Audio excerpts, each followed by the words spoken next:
اعوذ باللہ من الشیطان الرجیم، بسم اللہ الرحمن الرحیم۔ ناظرین، مجھ سے اکثر یہ سوال ہوتا ہے کہ حضرت امام حسن مجتبیٰ رضی اللہ تعالیٰ عنہ خلفائے راشدین میں شامل ہیں کہ نہیں ہیں۔ آج میں اس پر تفصیلی گفتگو کروں گا تاکہ یہ سوال جو ہے اس کا پورا جواب مل سکے۔ سب سے پہلی بات یہ ہے کہ جو لوگ اس بات کو بیان کرتے ہیں کہ آپ خلفائے راشدین میں نہیں ہیں، ان میں فتاویٰ نعیمیہ میں ہے کہ حضرت امام حسن مجتبیٰ جو ہیں وہ خلافت راشدہ میں نہیں آتے۔ ناظرین، بات یہ ہے کہ صحابہ کرام سے لے کر آج تک جید محدثین اس بات پر اتفاق ہے ان کا، جس میں محدثین بھی ہیں، مفسرین بھی ہیں، امام الفقہ بھی ہیں اور مورخین بھی ہیں، جنہوں نے اس کتاب میں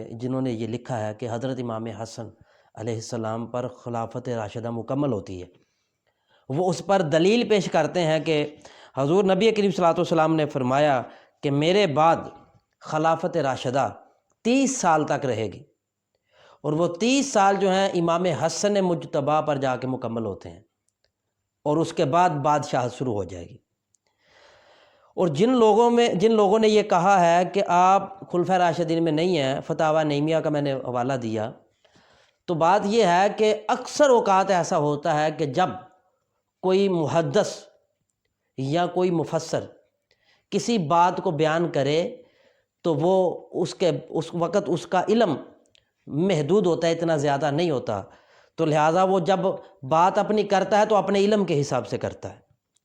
بعض اوقات ایسا بھی ہوتا ہے کہ حضرت ملا علی قاری رحمۃ اللہ علیہ تعالیٰ کا آپ نے نام سنا ہے، وہ اتنے بڑے جید محدث ہیں، اہل سنت کے، اہل دیوبند کے تمام کے نزدیک وہ بہت بڑے امام تھے، بہت بڑے عالم دین تھے، مگر ان سے بھی ایک غلطی ہوئی۔ بعد میں انہوں نے اس غلطی پر اعتراف بھی کیا کہ سرکار دو عالم صلی اللہ علیہ وسلم کے والدین پر انہوں نے جو کہا۔ تو بات یہ ہے کہ اسی طرح امام بخاری رحمۃ اللہ علیہ تعالیٰ کے متعلق بھی کچھ جید محدثین سے مسٹیک ہوئی۔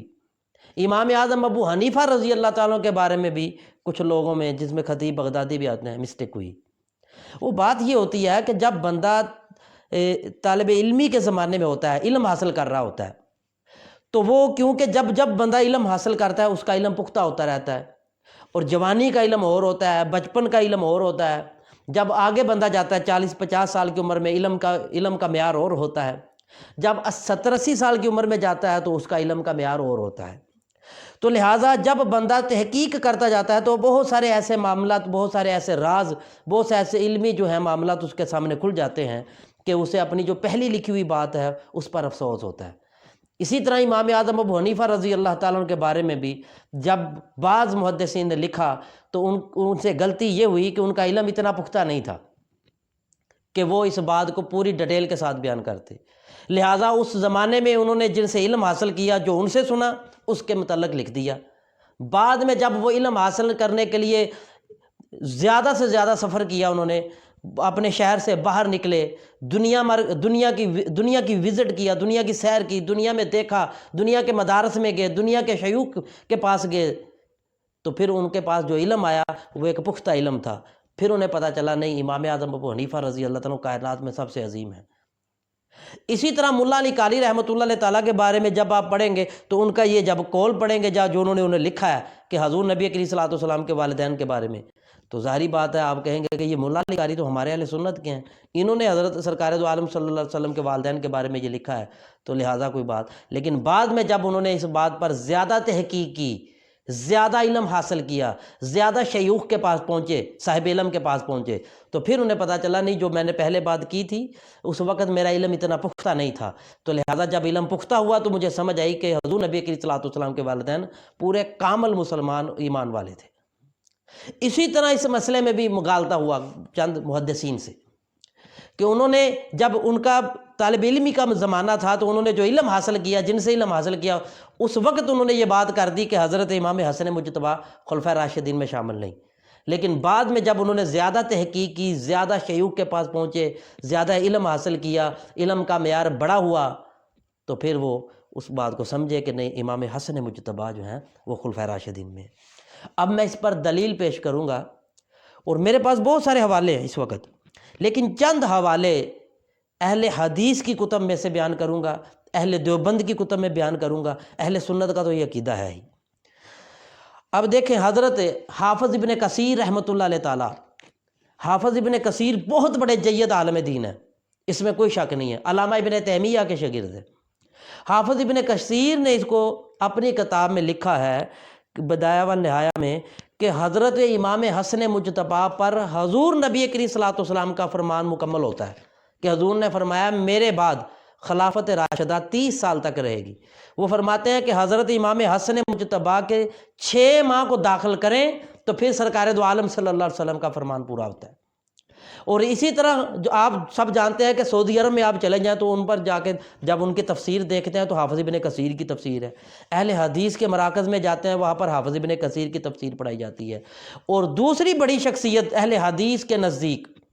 وہ ہے علامہ ابن تیمیہ، انہوں نے بھی یہی بات لکھی ہے کہ حضرت امام حسن مجتبیٰ پر بادشاہت شروع نہیں ہوتی بلکہ امام حسن مجتبیٰ کے بعد حضرت امیر معاویہ رضی اللہ تعالیٰ عنہ کے زمانے سے یہ شروع ہوتی ہے۔ حضرت امام حسن مجتبیٰ رضی اللہ تعالیٰ عنہ خلفۂ راشدین میں شامل ہے۔ پھر ان کے بعد جو جید عالم دین اور محدث ہیں جن کا انکار نہ اہل سنت میں کیا جاتا ہے، نہ اہل دیوبند کرتے ہیں، نہ اہل حدیث کرتے ہیں، بلکہ وہ اہل حدیث اور اہل دیوبند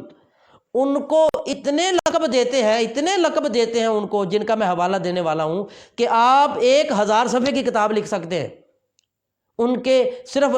القاب پر ہی جو لقب ان کو دیے گئے۔ وہ ہیں شاہ عبد الحق محدث دہلوی رحمۃ اللہ علیہ تعالیٰ۔ شاہ عبد الحق محدث دہلوی رحمۃ اللہ علیہ تعالیٰ وہ ہستی ہیں جنہوں نے پاک و ہند بر صغیر میں حدیث کا تعارف کروایا، علم کا تعارف کروایا، فقہ کا تعارف کروایا، جن کی اتنی کاوش ہے کہ آج تک جتنے بھی احمد رضا خان بریلوی ہوں یا عبدالرشید گنگوئی ہوں یا اشرف علی تھانوی ہوں، سب انہی کے محتاج ہیں علم میں، سب انہی سے علم حاصل کیا اور انہی سے علم ان کو پہنچا 1-2 واسطوں سے۔ تو یہ وہ ہستی ہیں جن کو اہل دیوبند بھی مانتے ہیں، کیونکہ اہل دیوبند کے اکابر جو تھے انہی کے مرید تھے، انہی کے شاگرد تھے، اور اہل حدیث کے جو اکابر تھے وہ بھی انہی کے اسٹوڈنٹ تھے اور انہی سے علم حاصل کیا۔ شاہ عبد الحق محدث دہلوی رحمۃ اللہ علیہ تعالیٰ محدث نہیں تھے بلکہ ولی بھی تھے، بہت بڑے جید ولی تھے۔ ان کی ولایت پر آج تک کسی نے اعتراض نہیں کیا، ان کے علم پر آج تک کسی نے اعتراض نہیں کیا، ان کی ذہانت پر آج تک کسی نے اعتراض نہیں کیا، ان کے فتوے پر جو انہوں نے فرما دیا آج تک کسی نے اعتراض نہیں کیا۔ وہ خود فرماتے ہیں شاہ عبد الحق محدث دہلوی رحمۃ اللہ علیہ تعالیٰ، لکھتے ہیں کہ امام حسن مجتبیٰ نے خلافت کو اس لیے ترک کیا تھا 6 ماہ کے بعد کیونکہ آپ کے علم میں یہ بات تھی کہ اب خلافت راشدہ مکمل ہو چکی ہے، 6 ماہ میرے پورے ہو چکے ہیں، تو لہٰذا اب یہ دور خلافت راشدہ سے نکل کر بادشاہت کی طرف جا رہا ہے۔ اس لیے امام حسن مجتبیٰ نے حضرت امیر معاویہ رضی اللہ تعالیٰ سے صلح کی اور اپنا جو ہے وہ اپنے جتنے بھی آپ کے ساتھی تھے ان کو آپ نے یہ حکم فرمایا کہ آپ بھی حضرت امیر معاویہ رضی اللہ تعالیٰ کے حق میں یہ بیعت کر لیں۔ تو آپ کے علم میں یہ بات تھی، یہ حضرت عبد الحق محدث دہلوی رحمۃ اللہ علیہ تعالیٰ کا۔ اور ان کے بعد بہت سارے اکابر جنہوں نے اس بات کو بیان کیا ہے، میں ان میں چند حوالے آپ کو دوں گا تاکہ آپ اس بات کو پورا سمجھ سکیں۔ ان میں حافظ ابن عبد البر اور ملا علی کالی رحمۃ اللہ علیہ تعالیٰ، علامہ عبد الحی رحمۃ اللہ علیہ تعالیٰ، اور ان کے بعد